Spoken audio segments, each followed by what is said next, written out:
Vous avez deux passeports. Vous pensez que c'est un avantage, et dans la plupart des cas, vous avez raison. Deux nationalités, c'est deux portes d'entrée dans le monde, deux protections consulaires, deux façons de voyager selon les destinations. Pendant des années, vous avez géré ça intuitivement. Vous saviez quel passeport sortir à quelle frontière, vous connaissiez vos droits à peu près, et ça fonctionnait suffisamment bien pour ne pas poser de questions plus précises. Et puis 2026 est arrivé. Et avec lui, une série de changements réglementaires, de nouvelles obligations déclaratives, de règles d'entrée révisées et de procédures aéroportuaires modifiées qui ont transformé ce que vous pensiez maîtriser en terrain beaucoup moins certain qu'avant. Dans cette vidéo, on va passer en revue les 10 règles, les 10 changements et les 10 situations concrètes que tout détenteur d'une double nationalité doit absolument connaître en 2026 avant de réserver son prochain vol, avant de passer son prochain contrôle aux frontières et avant de se retrouver bloqué dans un aéroport pour une raison qu'il n'avait pas anticipée. Pas de théorie juridique abstraite, pas de généralités inutiles, des situations réelles, des règles précises et ce que vous devez faire concrètement pour ne pas en faire les frais. Parce que la double nationalité est un privilège. Mais c'est un privilège qui demande une connaissance précise de ces règles pour être utilisées sans risque. Et ces règles, en 2026, ont changé. Voici ce que vous devez savoir.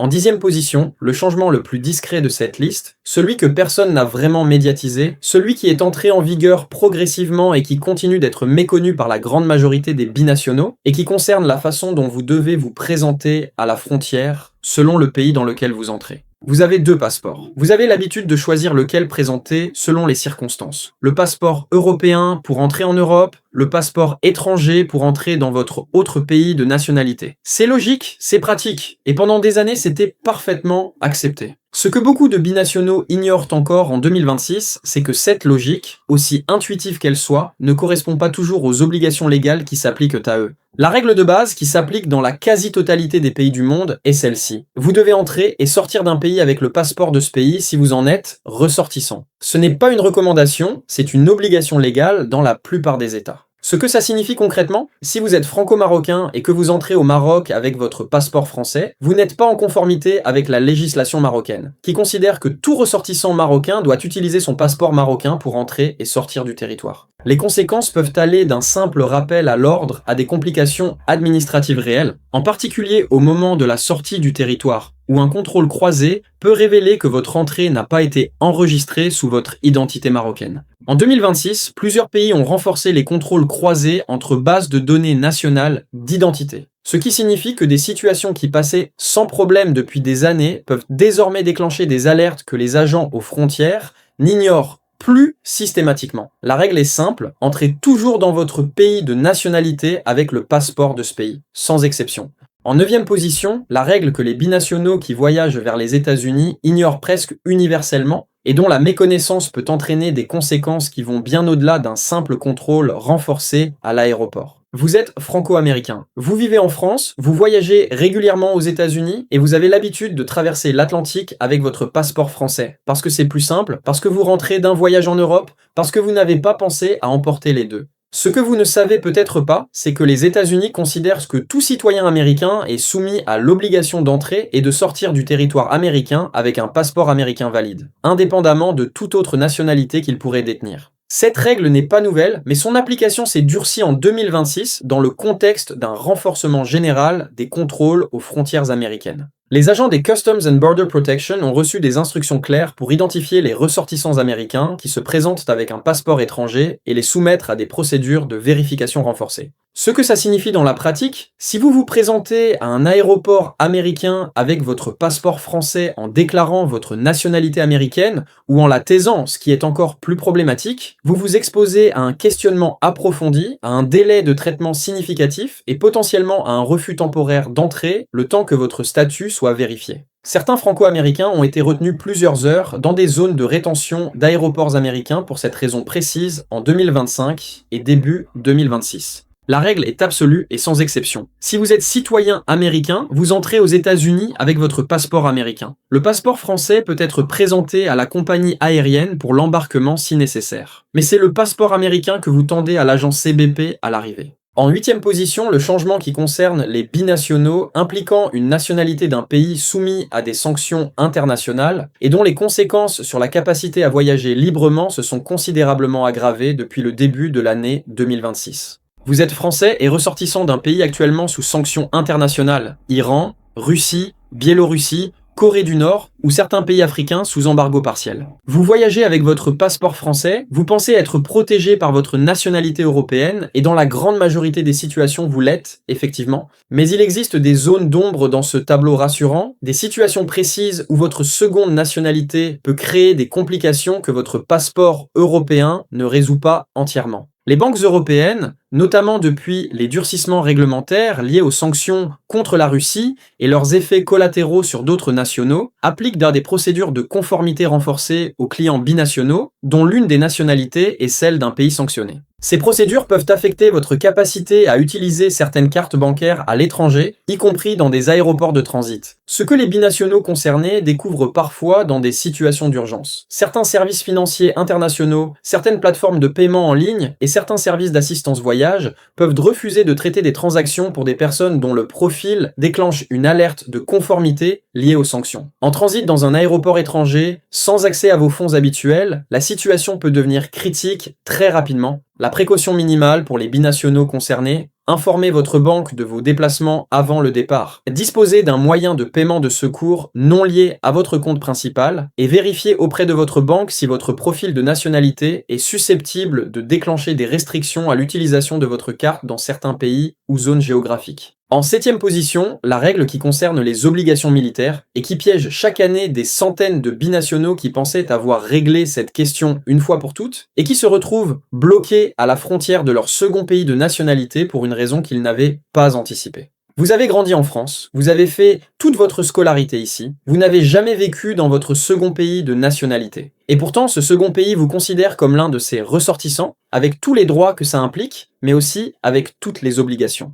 Et parmi ces obligations, il y en a une que des centaines de binationaux découvrent au pire moment possible, l'obligation de service militaire. De nombreux pays maintiennent en 2026 un service militaire obligatoire pour leurs ressortissants masculins. Turquie, Grèce, Corée du Sud, Algérie, Maroc, Équateur, Brésil et bien d'autres. Et dans beaucoup de ces pays, cette obligation s'applique indépendamment du lieu de résidence et de la seconde nationalité du ressortissant concerné. Ce que ça signifie concrètement, un franco-turc de 22 ans qui se rend en Turquie pour des vacances peut se voir interdit de quitter le territoire turc jusqu'à ce qu'il ait régularisé sa situation vis-à-vis de l'armée turque, ou jusqu'à ce qu'il ait payé la taxe de rachat qui lui permet d'être exempté de service. Cette situation n'est pas théorique. Elle arrive chaque année à des binationaux qui n'avaient jamais pris le temps de vérifier leurs obligations dans leur second pays de nationalité parce que la question ne leur avait jamais semblé pressante. En 2026, plusieurs pays ont renforcé leurs procédures de vérification aux frontières en interconnectant leurs bases de données militaires avec les systèmes de contrôle des passeports. Ce qui signifie que des situations qui passaient inaperçues il y a quelques années sont désormais automatiquement signalées à la frontière. La vérification est impérative avant tout voyage dans votre second pays de nationalité si vous êtes un homme en âge de servir. Renseignez-vous auprès du consulat de ce pays en France sur votre statut exact vis-à-vis des obligations militaires et régularisez votre situation avant de vous retrouver bloqué à l'aéroport. En 6e position, le changement qui concerne le système ETIAS, le nouveau système européen d'autorisation de voyage, et qui crée une confusion massive chez les binationaux dont l'une des nationalités est européenne et l'autre ne l'est pas. Vous êtes franco-canadien. Vous vivez au Canada, vous venez régulièrement en France voir votre famille et vous vous apprêtez à réserver un billet pour Paris. Vous avez entendu parler de l'ETIAS, le système d'autorisation de voyage que l'Union européenne a mis en place pour les ressortissants des pays tiers qui entrent dans l'espace Schengen, et vous vous demandez si vous êtes concerné. La réponse est non, et oui, selon la façon dont vous voyagez. L'ETIAS ne s'applique pas aux citoyens européens, quelle que soit leur résidence. Si vous entrez dans l'espace Schengen avec votre passeport français, vous n'avez pas besoin d'ETIAS. Mais si, pour une raison quelconque, passeport français expiré, simplification administrative, vous vous présentez à la frontière européenne avec votre passeport canadien uniquement, vous êtes soumis à l'ETIAS comme n'importe quel ressortissant canadien. Ce que la confusion autour de l'ETIAS révèle chez les binationaux, c'est une question plus profonde et plus importante: la validité de vos deux passeports.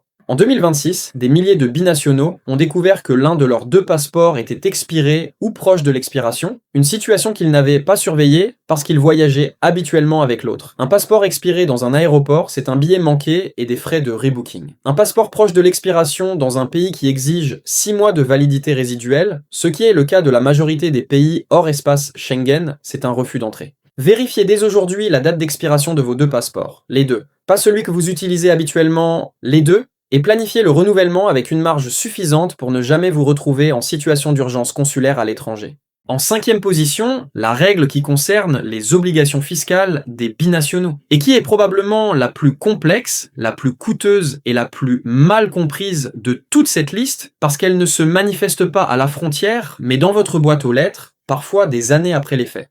Vous êtes franco-américain. Vous vivez en France depuis 10 ans, vous payez vos impôts en France, vous avez un compte bancaire français, un appartement en France, une vie fiscale parfaitement en ordre en France, et pourtant, vous êtes peut-être en infraction vis-à-vis du fisc américain sans le savoir, parce que les États-Unis sont l'un des 2 seuls pays au monde à appliquer une taxation basée sur la nationalité plutôt que sur la résidence. Ce que ça signifie, tout citoyen américain, où qu'il vive dans le monde, est théoriquement soumis à l'obligation de déclarer ses revenus mondiaux à l'IRS, le fisc américain, et de remplir un certain nombre de formulaires spécifiques chaque année, indépendamment de ses obligations fiscales dans son pays de résidence. La loi FATCA, entrée en vigueur en 2010 et dont l'application s'est considérablement renforcée depuis, oblige les banques étrangères à signaler à l'IRS les comptes détenus par des ressortissants américains, ce qui signifie que votre banque française transmet potentiellement vos informations financières aux autorités américaines. Le lien avec les aéroports est indirect mais réel. Des Franco-américains se sont vus refuser le renouvellement de leur passeport américain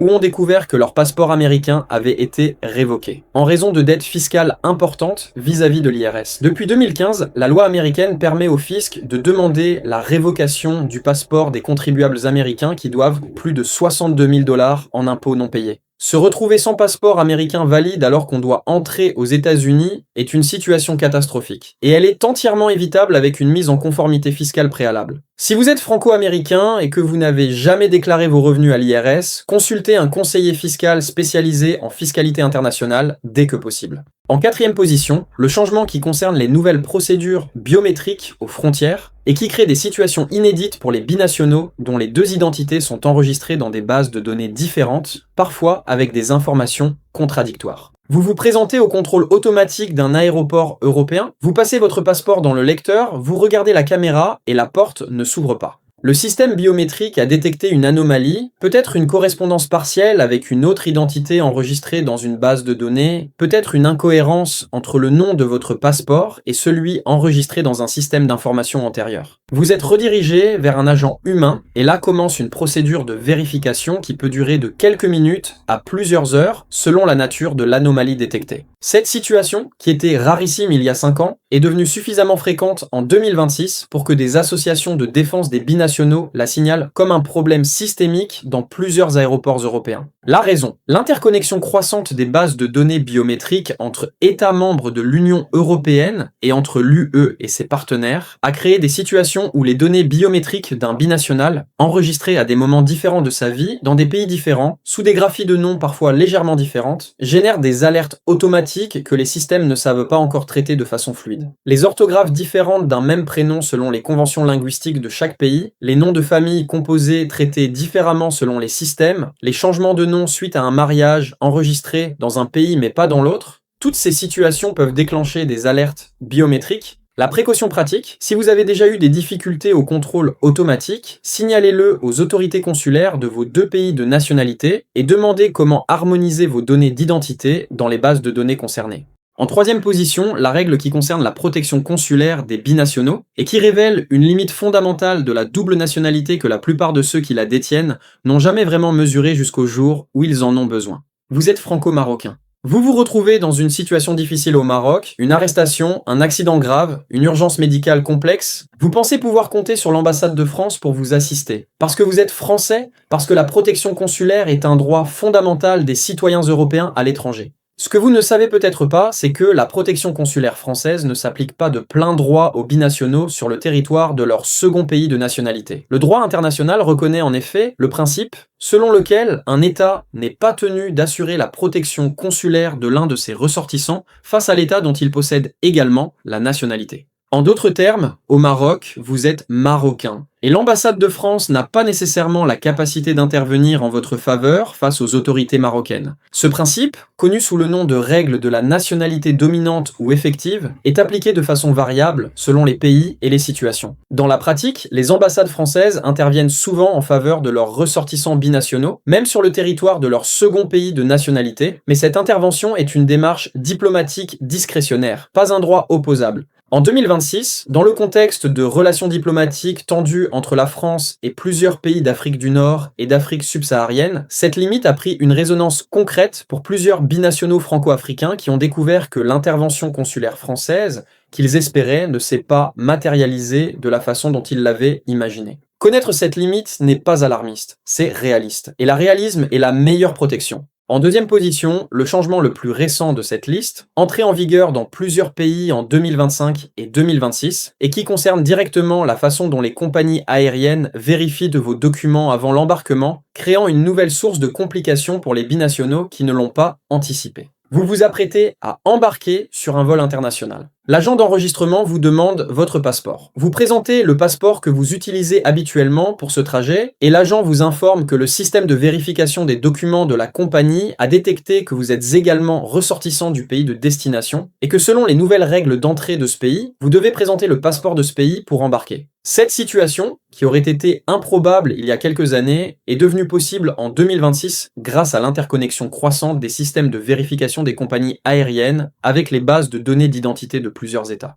Les compagnies aériennes sont en effet responsables de vérifier que les passagers qu'elles transportent sont en règle pour entrer dans le pays de destination. Et elles font face à des amendes significatives si elles transportent des passagers refusés à l'entrée. Ce que ça signifie concrètement pour les binationaux, voyagez toujours avec vos 2 passeports valides sur vous. Pas l'un dans votre bagage en soute, pas l'un laissé à la maison parce que vous ne pensiez pas en avoir besoin. Les 2 dans votre sac à main, accessibles en toutes circonstances. C'est la règle la plus simple et la plus universellement applicable de toute cette liste. Et c'est celle dont l'application systématique vous protège contre le plus grand nombre de situations problématiques décrites dans cette vidéo. 2 passeports valides sur soi, toujours, sans exception. Sans raisonnement du type « je n'en aurai probablement pas besoin », parce que c'est précisément quand vous pensez ne pas en avoir besoin que vous en avez besoin. Et en première position, la règle numéro 1 de cette liste, celle dont la méconnaissance est la plus répandue, celle dont les conséquences sont les plus graves, et celle qui résume à elle seule pourquoi la double nationalité en 2026 exige une vigilance que les années précédentes ne demandèrent pas encore. C'est la question de la renonciation forcée. Vous avez 2 nationalités. Vous pensez que vous les garderez toute votre vie parce que personne ne vous a jamais dit le contraire, parce que ça n'a jamais posé de problème, parce que vous n'avez aucune intention d'y renoncer. Ce que beaucoup de binationaux ignorent, c'est que certains pays ont le pouvoir de vous retirer votre nationalité sans que vous l'ayez demandé, et que les conditions dans lesquelles ce retrait peut intervenir se sont élargies dans plusieurs législations nationales ces dernières années. La France, par exemple, peut déchoir de la nationalité française un bifranco-étranger condamné pour des actes terroristes ou des crimes graves commis à l'étranger. Une disposition qui, bien qu'appliquée dans des cas extrêmes, illustre le principe selon lequel la nationalité n'est pas toujours un acquis définitif. D'autres pays appliquent des règles encore plus larges. Certains retirent automatiquement leur nationalité à tout ressortissant qui acquiert volontairement une nationalité étrangère sans avoir obtenu au préalable une autorisation officielle. Ce dernier point est crucial et sous-estimé. Si vous êtes ressortissant d'un pays qui n'accepte pas officiellement la double nationalité, et ils sont nombreux, Chine, Japon, Inde, Autriche, Allemagne avant certaines réformes, et bien d'autres, et que vous avez acquis une seconde nationalité sans en informer les autorités de votre pays d'origine, vous vous trouvez peut-être dans une situation d'irrégularité que vous ignorez. Les conséquences peuvent inclure la perte de votre nationalité d'origine, des complications à la frontière si les systèmes de contrôle détectent l'incohérence, et dans certains cas des procédures administratives ou judiciaires dans votre pays d'origine. En 2026, plusieurs pays ont renforcé leurs procédures de détection des doubles nationalités non déclarées, notamment en exploitant les données partagées dans le cadre d'accords bilatéraux et multilatéraux sur l'échange d'informations. La seule protection contre cette situation est la connaissance précise des règles de votre pays d'origine concernant la double nationalité, et si nécessaire, une régularisation auprès des autorités concernées avant que la situation ne se complique d'elle-même. Ces 10 règles vous racontent une histoire que les États, les compagnies aériennes et les administrations consulaires n'ont aucune obligation de vous raconter spontanément l'histoire d'un statut juridique qui offre des privilèges réels, mais qui impose des obligations précises, des vigilances permanentes et une connaissance du droit international privé que la plupart des binationaux